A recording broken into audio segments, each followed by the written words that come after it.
Our lesson 4 is about solids. In this chapter, we will be discussing more about the volume of a solid. This chapter is divided into 4 subtopics based on the type of solid. So if we refer to our book, The Solid Mensuration by Kern and Bland, you will find this one from chapters 3 to 6. Here we will be discussing about the solids of which the volume is equal to BH, or that is, the volume is equal to the area of the base times height. The solids of volume 1/3 of the area of the base times height. Solids of which the volume is equal to the mean area of the base times height, and the volume of a sphere. Each of these solids have different properties. That is why we will be treating them differently.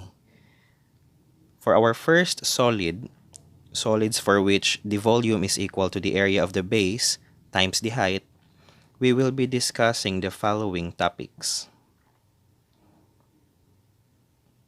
First, this solid as a section, Cavalieri's theorem, volume theorem, and the following 4 shapes, the cube, the rectangular parallelepiped, the prism, and the cylinder.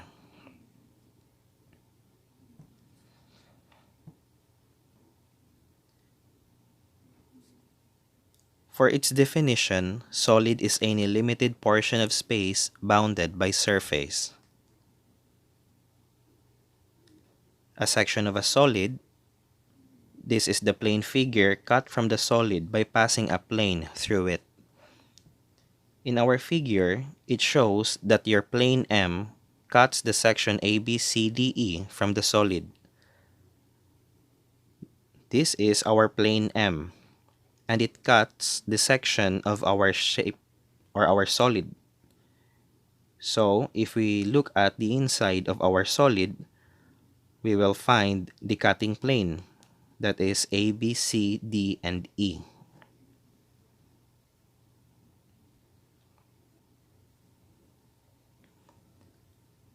Volume. This is the quantity of three-dimensional space enclosed by a closed surface, or the space a solid could occupy or contain. Your total surface area is the sum of all the area that encloses or covers a solid. Polyhedron is a solid bounded by planes, and polyhedron has different parts. Edges of a polyhedron. These are the intersections of the bounding planes. If each of these is a plane, once it completes a polyhedron, the intersection is referred to as the edge. Faces. It is the portion of the bounding plane included by the edges. These planes are the face of your polyhedron.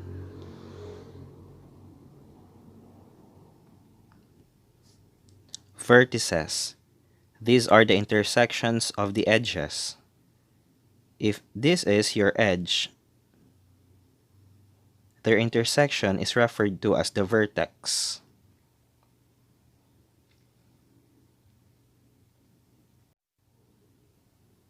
Cavalier's theorem.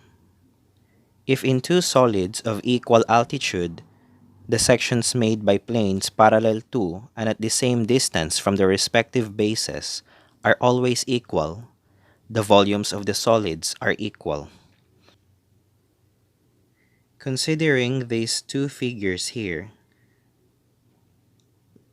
though they look not the same, but if we consider that each of its planes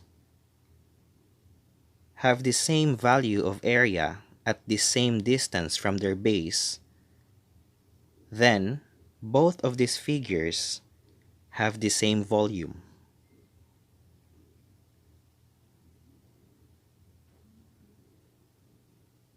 Our proof for that one is, We consider a pile of uniform cards stacked in the form of rectangular parallelepiped.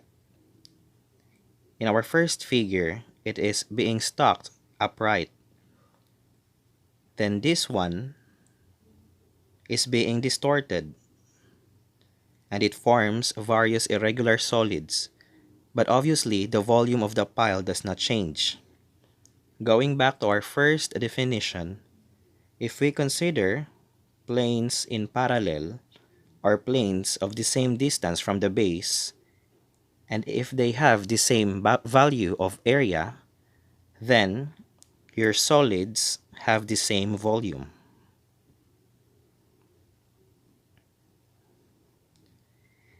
Another example, if the cards are not uniform and stacked in the manner as the first figure, the pile may still be distorted into various irregular solids, but the volume remains the same.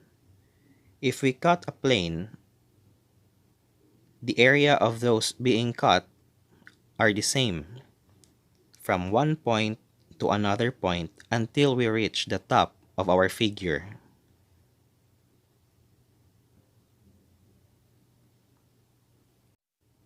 The third one, the piles need not have the same shape in order to afford piles of equal volume.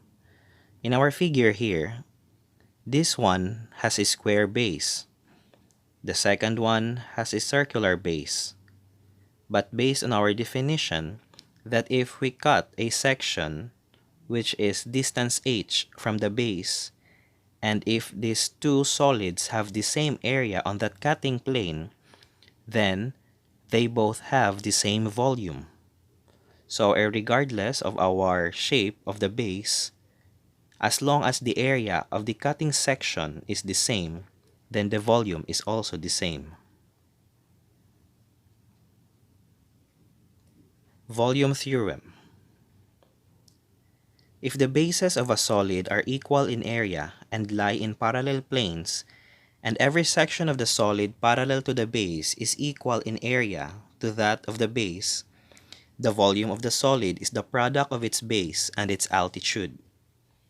It means that if our bases are parallel, like the base C and base B, and all the cutting planes between them, like this cutting plane A, if these three planes have the same amount of area, then the volume of this solid is just the product of the area of the base and its altitude.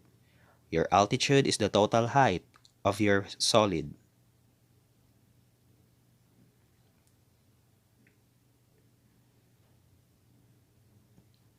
Our first shape, the cube. These are just few of the examples of our cube.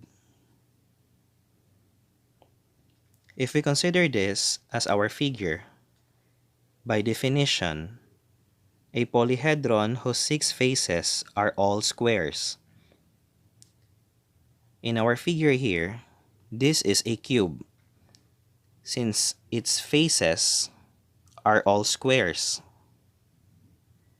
As you can see, all of its edges have the same measurement. Its properties. The 3 dimensions of a cube are equal to each other. Therefore, the edges are equal.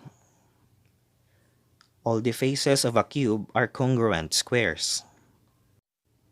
The third one, the piles need not have the same shape in order to afford piles of equal volume. In our figure here, this one has a square base. The second one has a circular base. But based on our definition, that if we cut a section which is distance h from the base, and if these two solids have the same area on that cutting plane, then they both have the same volume. So regardless of our shape of the base, as long as the area of the cutting section is the same, then the volume is also the same. Volume theorem. If the bases of a solid are equal in area and lie in parallel planes, and every section of the solid parallel to the base is equal in area to that of the base, the volume of the solid is the product of its base and its altitude. It means that if our bases are parallel, like the base C and base B, and all the cutting planes between them, like this cutting plane A, if these three planes have the same amount of area, then the volume of this solid is just the product of the area of the base and its altitude. Your altitude is the total height of your solid.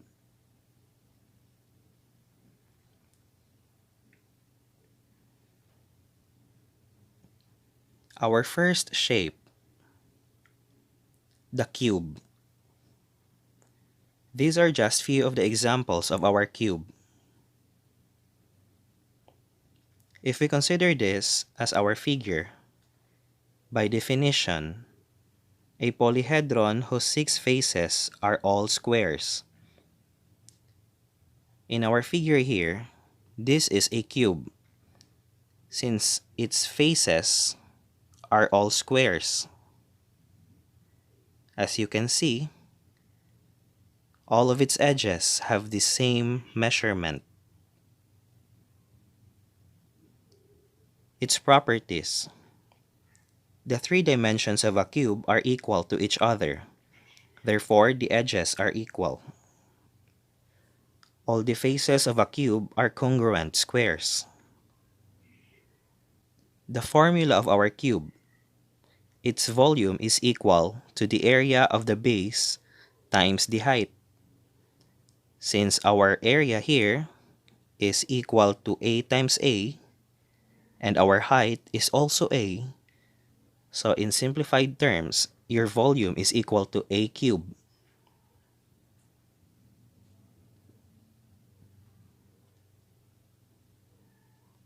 The value of its total surface area is equal to 6A squared,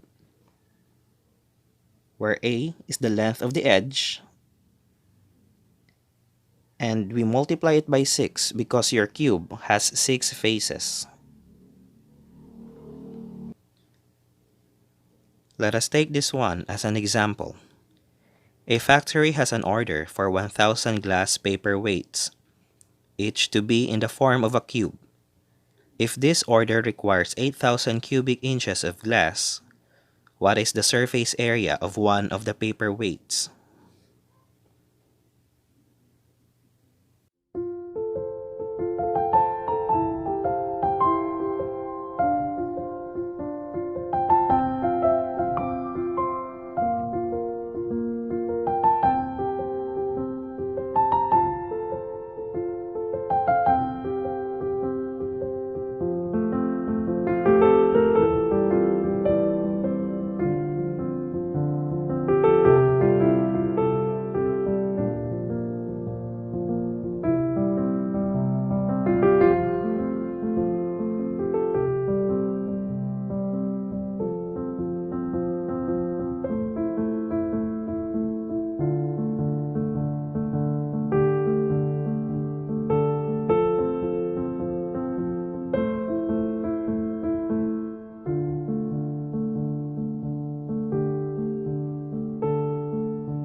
Our next shape is a rectangular parallelepiped.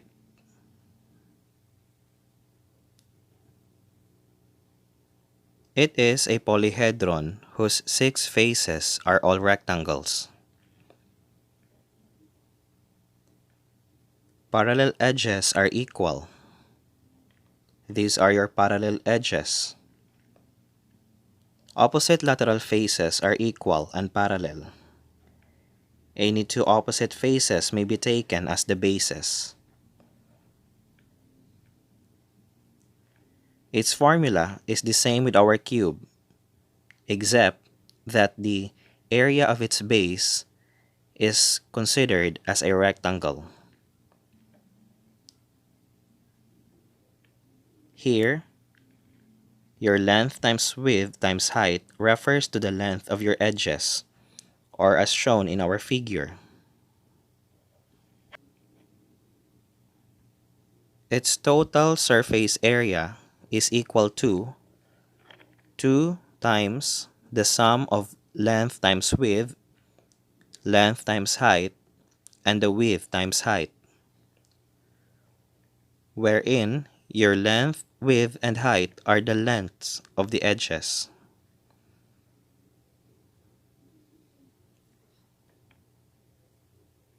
Let us take this one as an example. A storage has a rectangular floor, 76 feet by 42 feet. The walls are vertical and 20 feet high. If there are no windows, find the total area of the ceiling, walls, and floor. Also, find the storage space of the room.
Our next shape is a prism. A prism is a polyhedron of which 2 faces are polygons in parallel planes and the other faces are parallelogram. The bases are the congruent polygons. The lateral area is the sum of all the areas of the remaining faces. Your B here refers to your base, and all other faces are considered as the lateral area. The intersection of the lateral faces are called the lateral edges. lateral edges are equal and parallel. Since these are your lateral areas or the lateral faces, its intersection is referred to as the lateral edge, or in our figure here, referred to as E. The section of a prism made by parallel planes cutting all the lateral edges are equal polygon. The altitude of the prism is the perpendicular distance between the planes of its bases. In our figure here, it is referred to as the H, wherein this is the perpendicular distance between the upper base and the lower base. The right section of a prism is the section perpendicular to the lateral edges. In our figure here, it is referred to as the K. Our plane K is perpendicular to our lateral edge.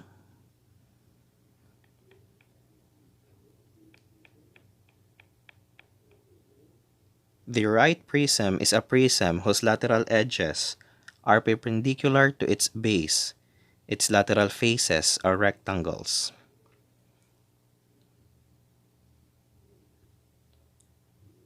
Our formula for the volume of your prism is still the same, the area of the base times your altitude. Or that is E times K, wherein E is the length of the lateral edge, multiplied by K, which is the area of the right section.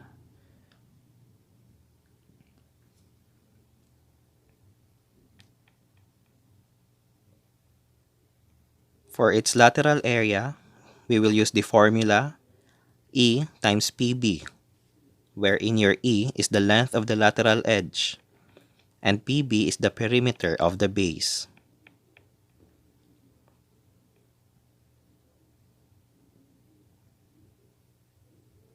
And to solve for the total surface area,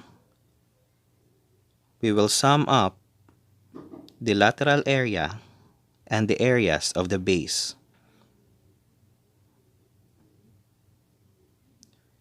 In this figure, your lateral area can be computed by multiplying the length of your edge and the perimeter of the base. If we add the area of the base to the lateral area, we will be able to solve for the total surface area of your prism.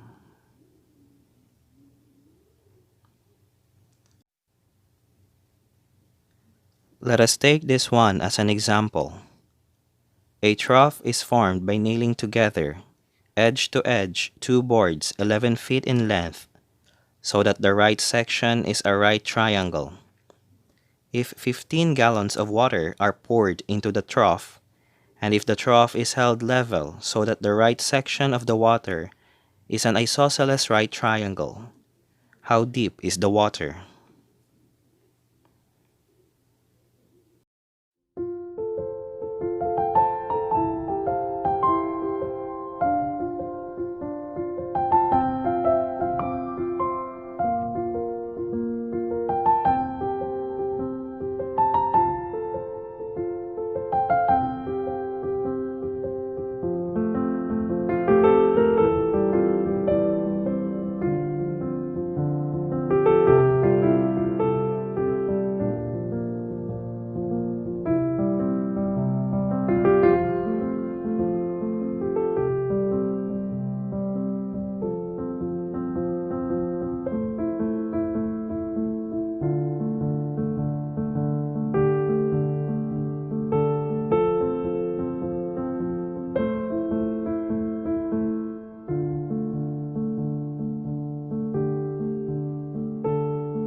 Our next solid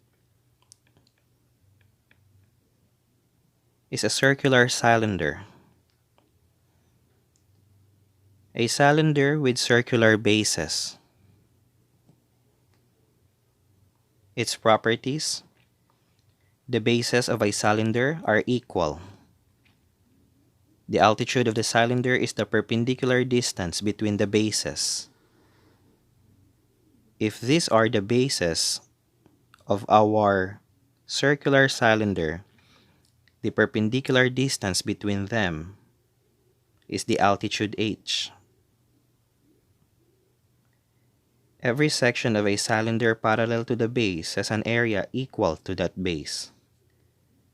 If we are to cut any section parallel to its base, we will always have the same shape as to its base.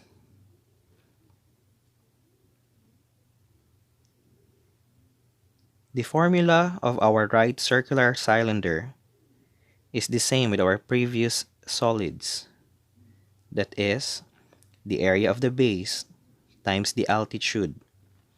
Since our base here is circular, then the area of our base is equal to pi r squared, making the volume of our right circular cylinder equal to pi r squared h.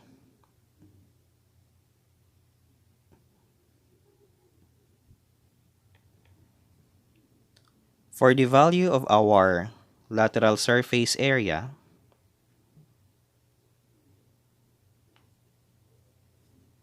that is the circumference of our base times the altitude, we simply take the circumference of our base, we multiply it by our altitude. That becomes our lateral surface area. Since the formula of our circumference of the base is equal to 2 pi r, so the formula of our lateral surface area is equal to 2 pi rh. And to solve for the total surface area, we simply add our lateral surface area to the area of our bases, giving us the final formula of our total surface area equal to 2 pi rh, which is your LSA, and your 2 pi r squared, which is twice the area of your base, which is a circle. Next is the oblique circular cylinder. This one is different to our right circular cylinder because of the lateral edge, which is not perpendicular to the base. The formula for the lateral surface area is equal to the circumference of our right section. In our figure, your right section is the plane K. This one is perpendicular to our lateral edge. We take the circumference of this right section and we multiply it by our lateral edge, which is your E, giving us the formula of your LSA equal to 2 pi k times E. For the total surface area, we simply add our LSA to the area of our base, which is equal to 2 pi r squared, giving us the total formula for our total surface area equal to 2 pi k times E plus 2 pi r squared.